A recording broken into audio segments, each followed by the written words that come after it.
people, young men, in large numbers, landing on Kent beaches and making off into the countryside. If that doesn't qualify as an invasion, I don't know what does. There have been a record number of migrant channel crossings this year, over 8,450, a number that already surpasses the 2020 total of 8,417. Home Secretary Priti Patel is introducing the Nationality and Borders Bill as part of the government's new plan for immigration, which they argue will reform a broken asylum system. The simple reality is, it is not possible for everyone who wants to come and live here to do so. But the bill is controversial, with new and tougher criminal offences for those attempting to enter the UK illegally, raising the penalty for illegal entry from 6 months to 4 years imprisonment.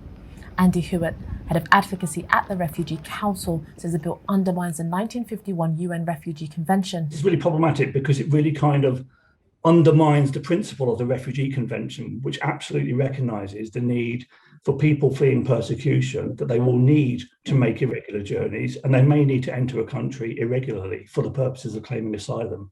And the Refugee Convention is very clear that people shouldn't be punished or penalised for doing so. So some of these new proposals really kind of go against the principle of that convention, which was an international law that we signed up to 70 years ago. So it really kind of calls into question why the UK government thinks it's an exception in penalising and potentially prosecuting people. Knowing what's coming and the new border bills coming, if these changes coming, people like me could not find sanctuary here. There will be no any routes to get to sanctuary in Inaya. And I honestly think I would be dead. This is as simple as it is. The government argues that migrants crossing from France are not coming from a place of danger. Well, the 1951 Convention provides these protections where someone is coming directly from a place of danger. It makes that clear in, I think it's Article 31. The people crossing the English Channel by small boat, of course, are not coming directly from a place of danger. They're coming from France. And France is a safe country, and so is Germany and Belgium and Spain and Italy and all the other European countries they've passed through. They're safe countries, they're civilised countries, they have a well-functioning asylum system.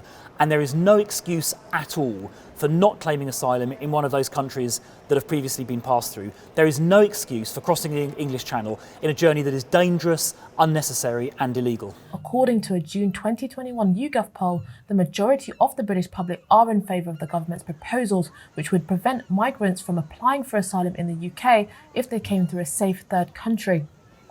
I went to Folkestone to see what the public perception was like. If people are crossing over to be here and they consider here safe and we can help people, I think it's exactly what we should be doing. It does concern me. I know that there's obviously people out there that do need help and, they're in fear of their lives, but I don't believe that that's everybody that's coming across. Can they not stay in France? Were they persecuted there? Were they persecuted in France? Why here? If you're that desperate and you're willing to go to those lengths, making it even harder, it's just going to see more deaths in the long run, really. Amnesty UK and the Refugee Council both stressed to me how there is no legal way to travel to the UK for the specific purpose of seeking asylum, pushing the most desperate to more dangerous and secretive routes. Well, there are no legal routes. The Home Office policy position is very clear. It will not accept an asylum claim from anybody who is not in the country. Its rules make no provision for anyone to seek a visa to come here to claim asylum. We think, though, that the best way to disrupt the smugglers' business model would be for the UK government to create a safe and legal alternative. And one of the things that the government hasn't done is really seriously look at the concept of humanitarian visas, whereby people who are fleeing persecution could apply for a visa to travel to the UK for the purposes of claiming asylum. That kind of visa doesn't exist.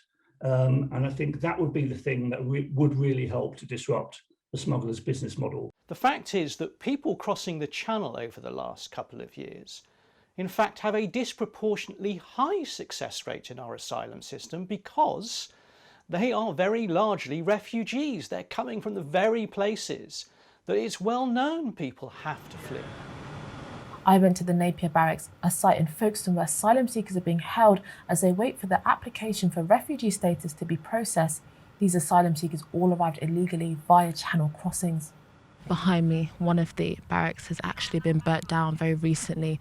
There was a fire. It has been a site, this particular barracks, of many controversies around the conditions here over the last few months. There's been protests, there's been also outbreaks of COVID-19, and also, as I mentioned, there has been the fire, and many community groups and NGOs are organising in order to advocate for better conditions in this particular residential area. Binny is an Eritrean refugee. He told me what the conditions are like for asylum seekers waiting for their application to be processed. An asylum seeker do not have the permission to work. What is a bit unfortunate is that fact not to be known by the public. The benefit that asylum seekers get equates to £5 per day to live on. And you have to take your sanitary requirements out of that, your food, your haircut, your upkeeping on £5 per day, and that equates to about £35 per week. So that is not a lot. I waited 4 years for my claim to be processed. All that time, I was in constant anxiety and about my future. What would be my future, Will I be granted sanctuary? Will I have a future? We've added emotional, traumatic, and to what we already have been through back home. We come with mental baggage, if I might say so. Inaya Folarin is not convinced that Priti Patel's new proposals will deal with the issue of illegal channel crossings. The response to it has been Priti Patel, who, with every speech she gives, ups the ante. We're gonna put the RAF in the channel. We're going to give people 10-year prison sentences for trafficking, life sentences for trafficking. We're now at the level where everyone that comes illegally is going to be put in prison. Well, I don't know what prisons, because they're full already. It's quite clever politics. Put forward something that is totally impractical. Put forward something that will outrage mainstream media. And then when it gets rejected, say to the British public, I really tried my hardest. It's also very important to note that at least over the last couple of years, there's not been an increase in people coming to this country to claim asylum.